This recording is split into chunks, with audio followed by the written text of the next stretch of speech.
been doing cybersecurity for over 20 years now, and I was briefly a CISO at Bank of Ireland, UK. I worked for Darren previously at IHS Markit. And I stopped doing that because I got really, really passionate about solving the human challenge, which we today call cybersecurity, human risk management. And it started as an internal project. And then I think it was around 2019, I left the bank and I started OutThink, building software. I knew nothing about building a VC-backed software company, but here we are. Today we've built a software solution that customers across the world use and get value from. So really, really excited to be here today and to talk about the practice and perhaps the science. There's a bit of science to it, of human risk management. So I remember we had this legacy security awareness training solution in place and a phishing tool. Everyone in the industry knows these products, but that was us back in 2016, 17. And one of the things you were asking was, remember vividly, having breakfast done, I don't know, was it the 4th or the 5th floor one morning, one Friday morning, you said, hey, we have 14,000 people across 70 countries. What is our human risk exposure? And I thought, well, I can tell you how many people have done the training, how many people clicked on the last phishing simulation, but what is our human risk exposure? What sort of question is that? And it stuck with me, and I kept thinking about it, and I went to find the answer, and I met these brilliant people like Professor Angela Sasse, our chief scientific advisor now at UCL. We actually met at a Bank of England event, and she was talking about some of this stuff, and slowly, I realized that playing people funny videos and phishing them once a month or once a quarter was one of the silliest things we were doing in cybersecurity. So I thought, how do we take a more risk-based, data-driven approach?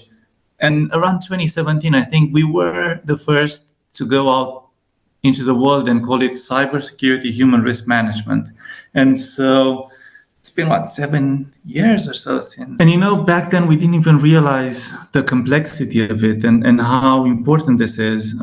Exactly what Darren said. And like these days we refer to that combination of human risk factors as human risk portraits. And today we're measuring and tracking about 80 human risk factors. And when you start combining those human risk factors, Darren gave a good example there. Perhaps you combined 4, Darren, if I counted correctly. Yeah. There you go. That's one human risk portrait. And so when you combine them, there's up to 100 million unique human risk portraits that exist in an organization. So then you got to deliver training, guidance, and support to those individuals in the way that best resonates with their human risk portrait. And these are staggering numbers. We've just realized how complex it is now after seeing all of these millions of users on the platform and all of these data points.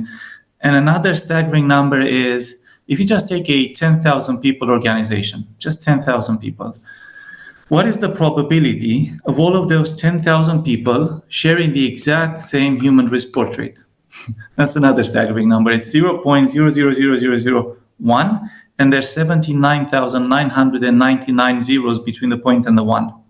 So that's about how likely it is for one-size-fits-all security awareness training to work, to land with people.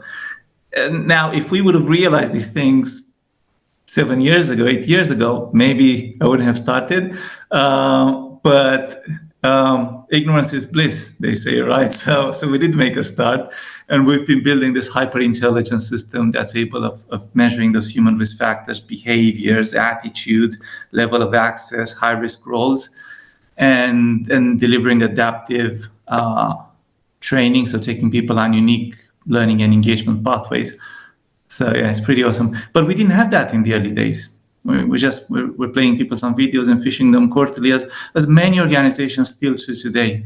Lots of good points, but 2 really stand out for me there. And so one was metrics for the sake of metrics. Like, who wants that?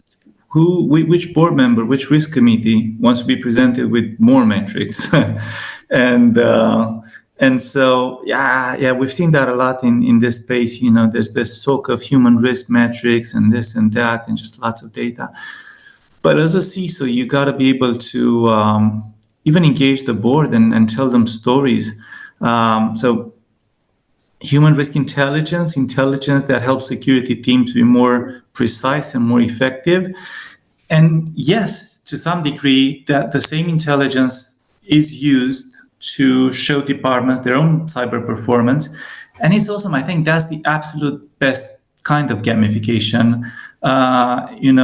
Badges and shields and leaderboards.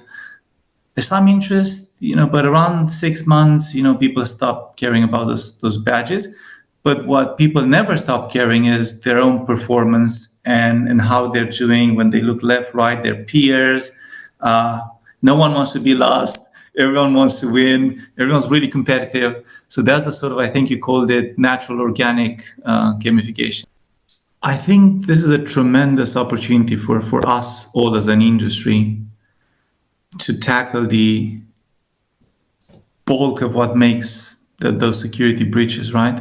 How great is that? How many times do you have the opportunity to go after the 80 to 90% of something, of anything? And this is exactly what we're doing here with cybersecurity, human risk management. And the great thing is when we go out and we engage with customers and we work with all of these brilliant security teams and security leaders, what we see is there's this desire to really go beyond legacy security awareness training, funny videos, and monthly phishing simulations. So, a lot of enthusiasm, this burning desire to evolve and take advantage of this opportunity. I'll stop there. I think that's pretty much what we're seeing in the industry these days, and it's really, really great to be in this space and be able to work with these brilliant security teams. As you know, Lev, we do a lot of co-building with our customers, and that's why how these great solutions end up in the product. Sure, Darren and I and the other CISOs that started OutThink, we had some ideas, we had an idea or two. But then when we go engage with all of these security teams, really, really good things happen.